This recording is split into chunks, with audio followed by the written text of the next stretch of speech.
복도 그렇지만 성령의 능력도 저희가 생각하는 것과 하나님이 생각하는 것이 다르다는 것을 우리는 신앙의 성장과 함께 발견하게 됩니다.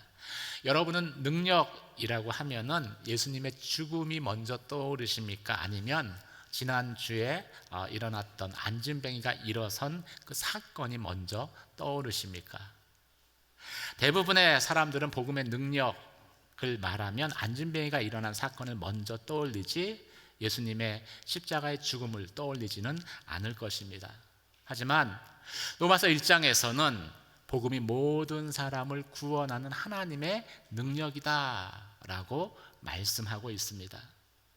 이 복음은 예수의 십자가의 죽음과 부활하심을 의미하는 것이지요. 하지만 사람들은 이 부활은 하나님의 능력이라는 것을 쉽게 공감하지만 십자가의 죽음이 능력이라는 것은 생각하지 않고, 또 심지어는 성도들 가운데에는 이 십자가의 죽음을 패배와 실패라고 생각하는 사람들도 있다는 것입니다. 그러다 보니 어떤 일들이 생깁니까? 우리의 삶에서 십자가에 죽는 것을 거부하고 회피하게 되어지지요. 그 결과가 무엇일까요? 삶에서 죽은 자를 살리는 부활의 능력이 나타나지 않는 것입니다.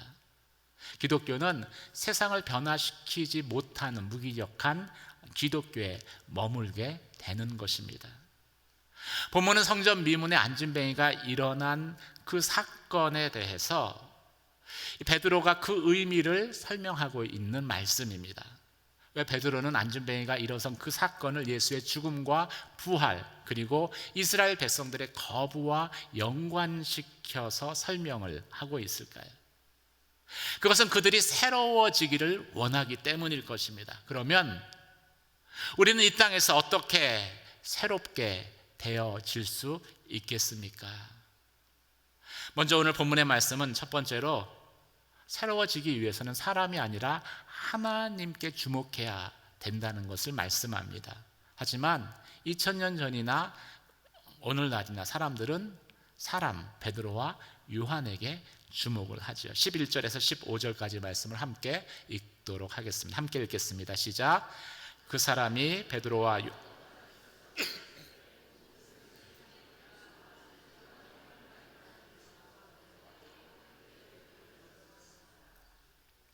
베드로가 이것을 보고 백성에게 말했습니다.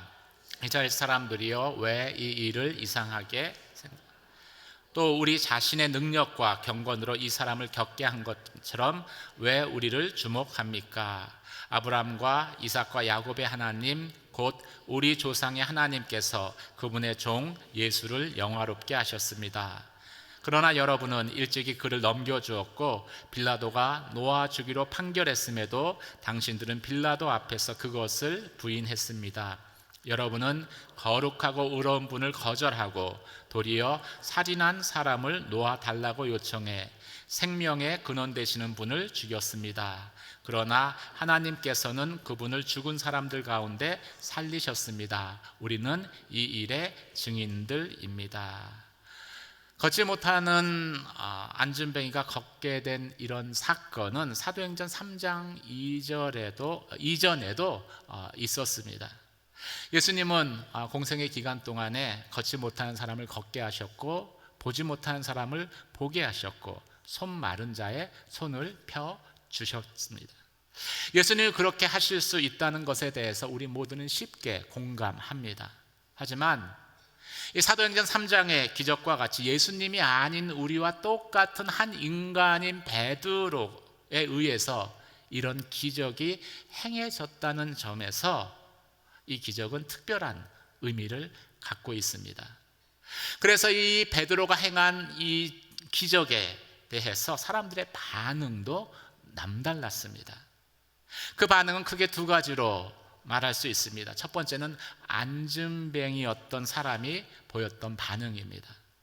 그는 자신이 기대하지도 않았던 뜻밖의 기적과 축복을 경험했습니다. 안진뱅이의 입장에서는 이 모든 일들을 이해할 수는 없었을 것입니다. 하지만 분명한 것은 걷지 못했던 내가 지금 걷고 뛰고 있다라는 사실이지요. 말할 수 없는 기쁨이 몰려왔을 것입니다. 그는 어찌할 바를 알지 못했습니다. 그래서 기적을 베풀어 주신 분은 예수님이지만 그는 베드로와 요한이 마치 자신을 걷게 한 것처럼 느꼈고, 그것이 너무나 고마워서 베드로와 요한을 꼭 붙잡고 있었던 것이죠. 안진뱅이만 그럴까요? 우리들도 그런 때가 종종 있습니다. 하나님이 해 주셨음에도 불구하고 사람을 찾아가 그 사람을 붙들고 사람을 의지하는 경우가 우리의 삶에도 종종 나타나죠. 하지만 분명히 알아야 할 것은 무엇입니까? 이 일은 하나님이 행하셨다라는 것이죠. 두 번째 반응은 안진뱅이가 걷고 뛰는 것을 목격한 사람들의 반응입니다. 이 사람들도 믿을 수 없는 장면을 목격을 했습니다. 그리고 그 사실을 부인할 수도 없었습니다. 그들 앞에 펼쳐진 그 기적의 현장에서 그것을 목격했지만 정작 그 기적이 어떻게 해서 일어났는지에 대해 그들은 알지 못합니다. 그래서 그들도 자연스럽게 베드로와 요한을 주목하게 되죠. 이제 모든 사람들의 시선이 누구를 향하고 있습니까? 베드로와 요한에게 집중되어 있습니다. 바로 이 순간의 베드로의 행동이 베드로가 성령 받고 변화되었구나 라는 것을 우리에게 잘 보여주는 행동입니다. 사람들의 시선이 자신에게 집중되자 베드로는 이 능력이 자신들에게서 난 것처럼 사람들이 오해하고 있다는 사실을 알게 되었습니다. 그런데 많은 경우에 이런 상황이 되면 사람들은 침묵을 선택을 합니다.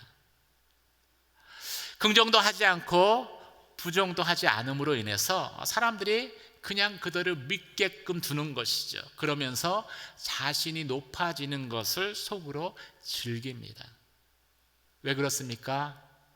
우리 안에는 스스로 높아지고자 하는 죄된 본성이 여전히 작용하고 있기 때문입니다. 그런데 이 변화된 베드로, 성령으로 새롭게 된 베드로는 이 순간이 영적인 위기라는 것을 직시했습니다. 그래서 담대하게 이렇게 말하죠.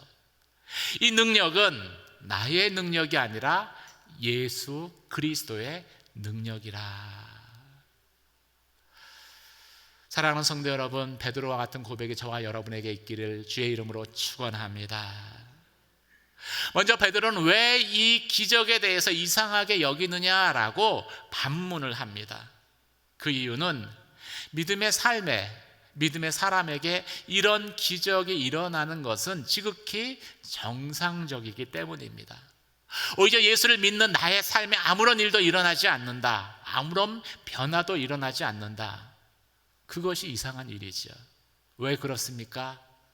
이 기적은 베드로와 요한에 의해서 일어난 기적이 아니기 때문입니다. 사람에 의해서 일어난 기적이 아니라 예수 그리스도에 의해서 일어난 기적이기 때문입니다. 그 예수를 사람들은 빌라도에게 넘겨 죽게 했습니다. 하지만 하나님은 그 죽은 예수를 다시 살리셨습니다. 그것을 통해서 예수가 생명의 근원 되심을 우리 가운데 선포하신 것이지요. 사랑하는 성도 여러분, 베드로를 통해서 기적이 일어났지만 그 기적은 베드로가 일으킨 것이 아니라 예수께서 하신 것입니다. 하나님께서 하신 것입니다. 이 고백을 놓치지 않는 저와 여러분이 되시길 주님의 이름으로 축원합니다. 이 사실을 놓치면 기적의 현장에서도 우리에게 영적인 위기가 찾아올 수 있기 때문이죠. 하나님을 높여야 하는 그 순간 자신을 높이게 됨으로 영적 위기가 찾아옵니다. 하나님을 주인공 삼아야 하는 그 순간 자신이 주인공이 됨으로 또 영적 위기에 빠지게 됩니다. 내가 기도하고 찬양하는 것 같지만 여러분, 내가 기도하고 찬양하는 이것도 하나님이 나에게 하게 하신 것입니다. 내가 전도하고 내가 봉사하고 내가 헌금하지만 이것도 하나님이 하게 하신 것입니다. 내가 목회를 하고 내가 개척을 해서 교회를 세우는 것 같지만 이 역시도 내가 하는 것이 아니라 하나님이 하시는 것입니다. 사랑하는 성도 여러분, 모든 일을 하나님이 하신다라는 이 고백이 저와 여러분의 믿음의 고백 되시기를 주님의 이름으로 축원합니다. 그렇게 말할 때가 내가 가장 성령 충만할 때입니다. 그리고 내가 그렇게 말을 하면 나에게 성령의 충만함이 임하게 될 것이기 때문입니다. 하지만 내가 했다고 말하는 그 순간 우리에게 영적 위기가 찾아오고 우리는 그 위기 가운데에서 불평하고 원망하고 말 것입니다. 여러분, 새롭게 되기를 원하십니까? 그렇다면 모든 일에 사람이 아니라 내가 아니라 하나님을 주목하는 저와 여러분이 되시길 주님의 이름으로 축원합니다. 두 번째, 새로워지려면 예수를 믿음으로 온전케 되어야 합니다. 우리가 온전케 되는 것이 진짜 능력이다 라고 성경은 말씀하고 있습니다. 16절에서 19절까지 말씀을 함께 읽도록 하겠습니다. 함께 읽겠습니다. 시작. 예수의 이름을 믿는 믿음으로 인해 그분의 이름이 여러분이 보고 아는 이 사람을 온전케 했으니 예수로 인해 난 믿음이 여러분 앞에서 이같이 그를 완전히 낫게 했습니다. 형제들이여, 이제 나는 여러분이 여러분의 지도자들처럼 무지해서 그렇게 행동했던 것을 압니다. 그러나 하나님께서는 모든 예언자들의 입을 통해 그리스도께서 고난받아야 할 것을 미리 선포하신 것을 이와 같이 이루셨습니다. 그러므로 여러분은 회개하고 돌아오십시오. 그래서 여러분의 죄 씻음을 받으십시오. 믿음은 우리를 온전케 합니다. 이 관점에서 본다면 예수의 이름으로 안진뱅이가 일어선 사건은 기적이라기보다는 회복이라고 말하는 것이 옳습니다. 보통 사람, 정상적인 사람에게 어떤 초월적인 힘이 주어진 것이 아니라 정상이 아닌 상태에 있는 사람, 원래 걸어야 하는데 걷지 못하는 그 사람을 정상으로 되돌린 것이기 때문이죠. 로마서에서 복음을 하나님의 능력이라고 말하는 이유도 바로 이 때문입니다. 복음으로 인해 말미암는 구원이 하나님이 우리를 본래 지으셨던 창조의 원형으로 다시 회복시키기 때문이죠. 그 복음이 죄로 인해서 망가진 우리들을 다시 창조하셨던 자리, 하나님의 형상을 간직한 모습으로, 하나님의 영광을 간직한 존재로 다시 돌려놓는 능력이 있는 것입니다. 나면서부터 안진뱅이를 고치신 이 기적에 담겨져 있는 의미도 바로 여기에 있었습니다. 예수님이 공생의 기간에 많은 기적을 행하신 이후에 반드시 복음을 전하신 이유도 바로 여기에 있었습니다.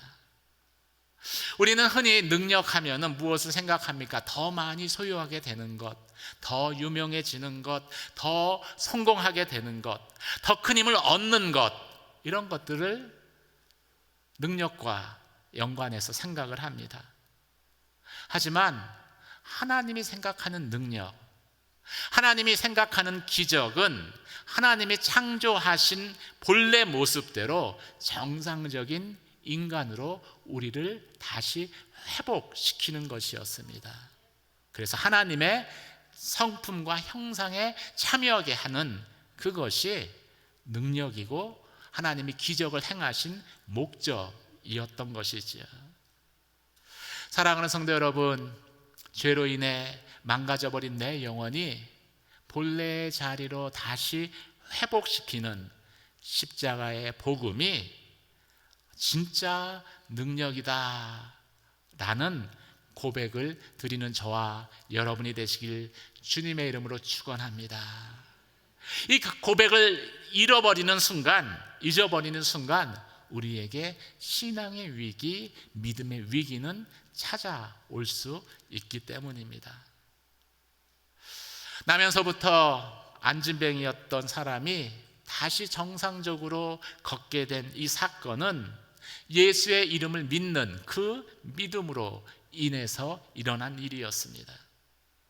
그 믿음이 안진뱅이를 완전히 낫게 했습니다. 그 믿음이 안진뱅이를 온전케 했습니다. 그래서 믿음은 중요한 것입니다.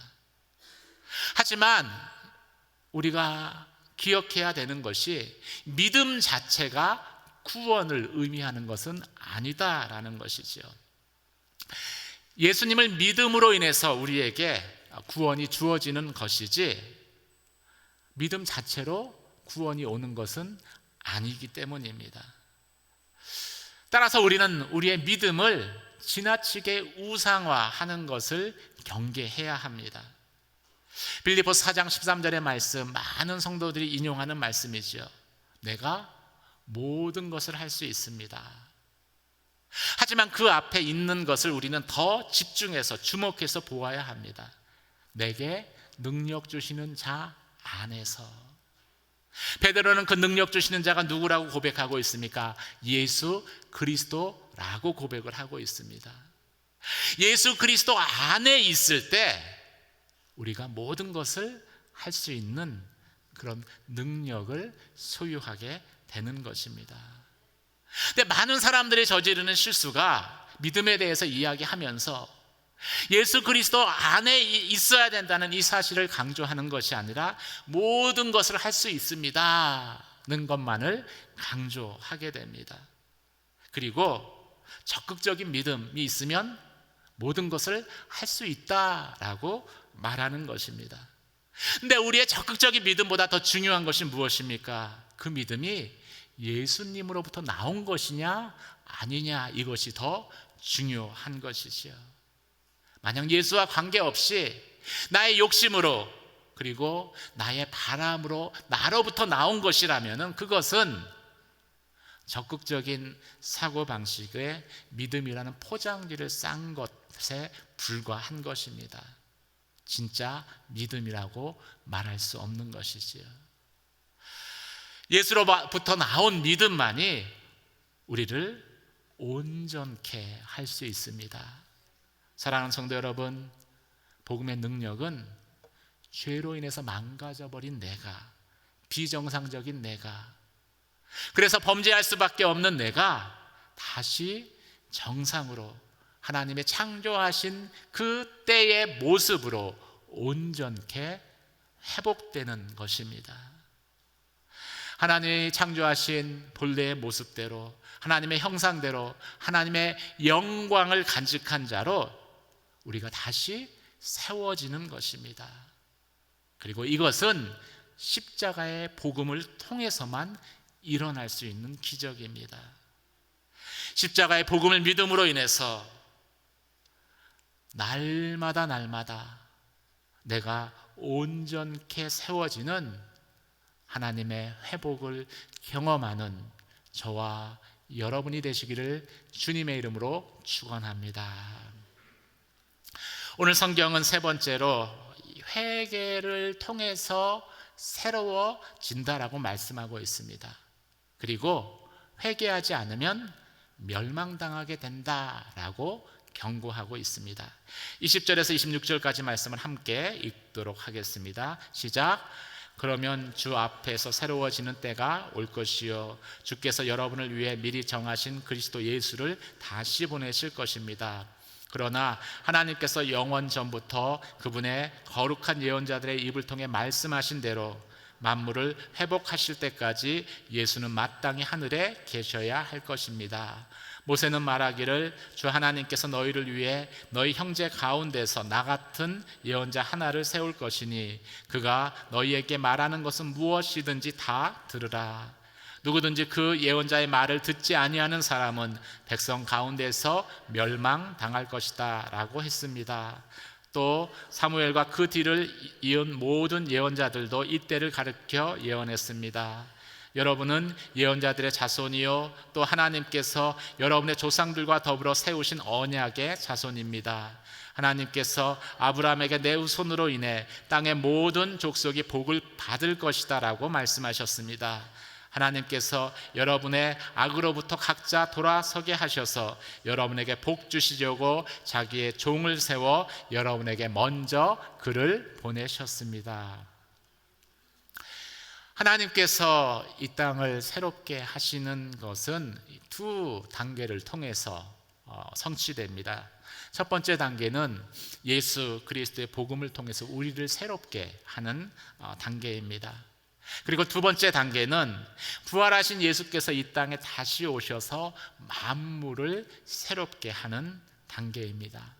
그런데 주께서 오셔서 만물을 새롭게 하실 때 우리가 새롭게 변화되어 있지 않으면, 우리가 하나님이 창조하실 때의 그 모습으로 정상적인 자리에 돌아가 있지 않으면 그 결과는 심판과 멸망을 당하게 될 것이다 라고 말씀하고 있습니다. 왜 하나님께서 우리에게 회개를 촉구하시겠습니까? 그것은 우리가 멸망당하는 것을 하나님이 원치 않으시기 때문이죠. 우리가 종말과 하나님의 심판, 예수 그리스도로 말미암는 구원을 이야기하면서 마지막에 반드시 회개를 말하는 것도 바로 이 때문입니다. 멸망당하지 않게 하기 위한 것이죠. 로마서 3장 23절은 이것에 대해서 이렇게 말씀하고 있습니다. 모든 사람이 죄를 지었으므로 하나님의 영광에 이르지 못합니다. 죄로 인해 하나님이 본래 창조하신 창조의 목적, 하나님의 영광을 나타내는 그 자리에서 우리가 이탈하게 되었다라는 것이지요. 그리고 그것을 다시 본래 자리로 되돌리기 위해서, 우리를 온전케 하기 위해서 예수 그리스도께서 이 땅에 오셨습니다. 하나님이 예수 그리스도를 이 땅에 보내셨습니다. 그런데 우리는 그 예수께 어떻게 했습니까? 그 예수를 배척할 뿐만이 아니라 십자가에 못 박아 죽게 했습니다. 그런데 그런 우리에게 임하는 하나님의 은혜가 어떤 것입니까? 우리의 행위대로 갚지 않으시고 그 예수 그리스도를 믿을 때에 우리가 구원을 얻게 하신 것입니다. 하나님의 영광을 다시 얻게 하신 것입니다. 어떻게 이 일들이 가능했습니까? 예수의 십자가의 죽음을 통해서 가능했습니다. 십자가의 죽음이 하나님이 우리 가운데 계획하신 구원의 영광과 목적을 이루었기 때문입니다. 그래서 십자가가 능력인 것입니다. 한번 좌우의 분들에게 이렇게 고백하시겠습니다. 십자가가 능력입니다. 이 십자가의 능력은 그런데 은혜를 말하지 않고서는 언급할 수 없는 능력입니다. 왜냐하면 영화롭게 하기 위한 하나님의 본래 목적을 이루시기 위해서 거부하고 반항했던 우리들을 하나님의 자녀로 구원하신 사건이기 때문입니다. 이 안진뱅이의 사건을 언급한 이유도 이와 같습니다. 안진뱅이는 기대할 것이 없었던 사람입니다. 미래에 대한 소망이 없이 살아가는 사람이었습니다. 바라는 것도 없었습니다.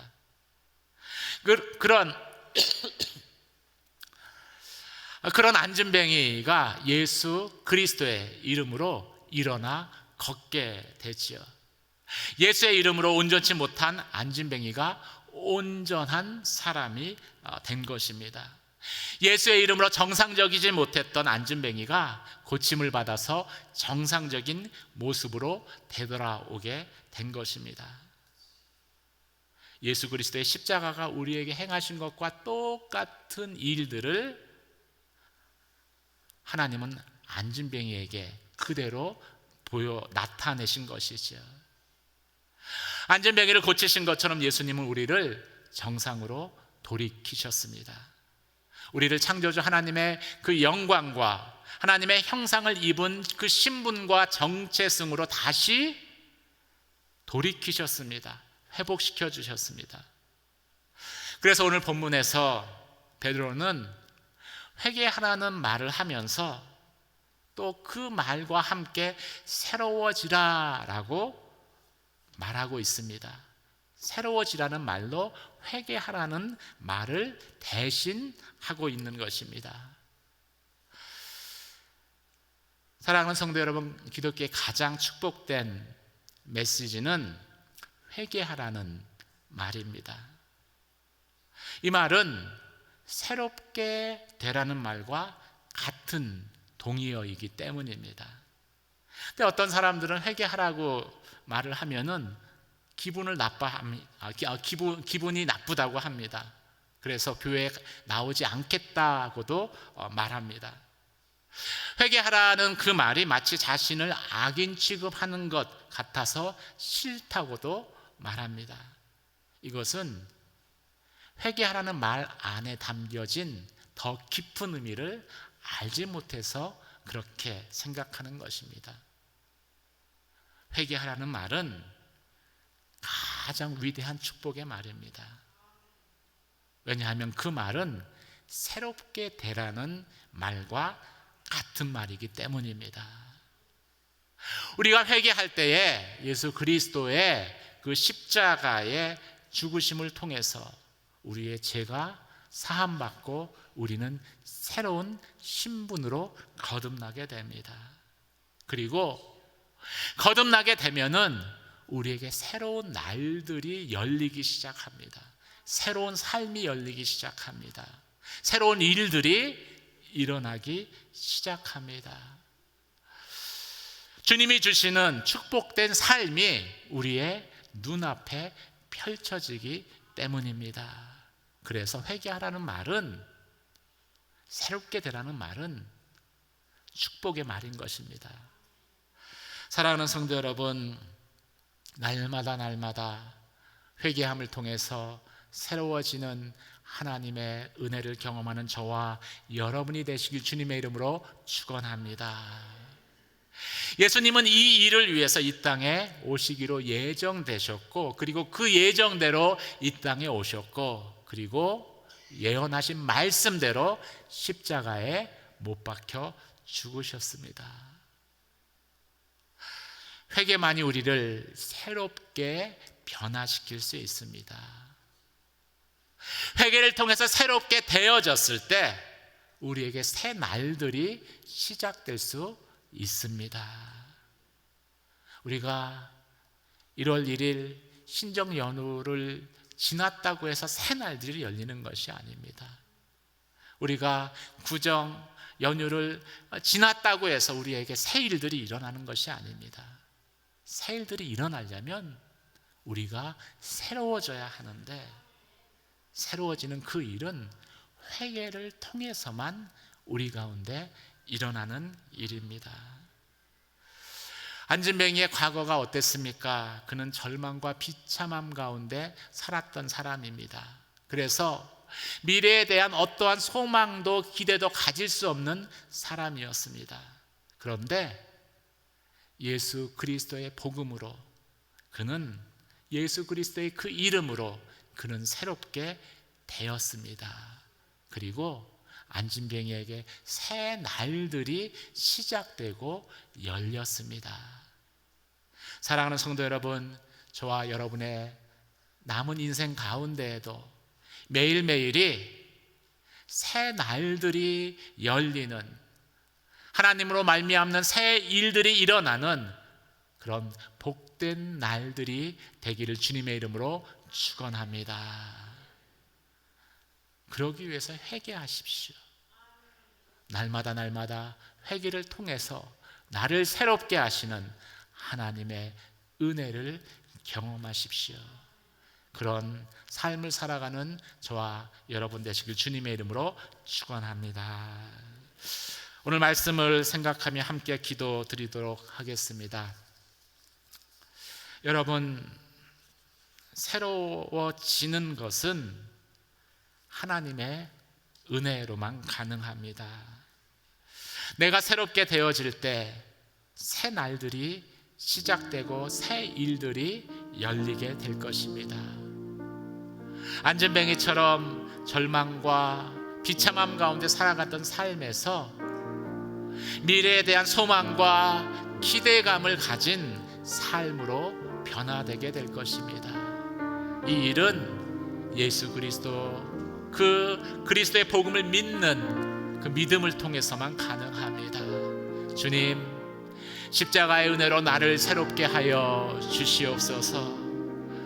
회개함의 고백을 통해서 날마다 나를 새롭게 하여 주셔서 나의 삶 가운데 남겨진 시간들이 새로운 시간들로 변화되게 하시며 새 날들이 시작되게 하시며 하나님의 새 일들로 가득히 채워지는 놀라운 하나님의 은혜를 경험케 하여 주시옵소서. 이 시간 주여 한번 외치며 간절한 마음으로 기도하며 나아가도록 하겠습니다.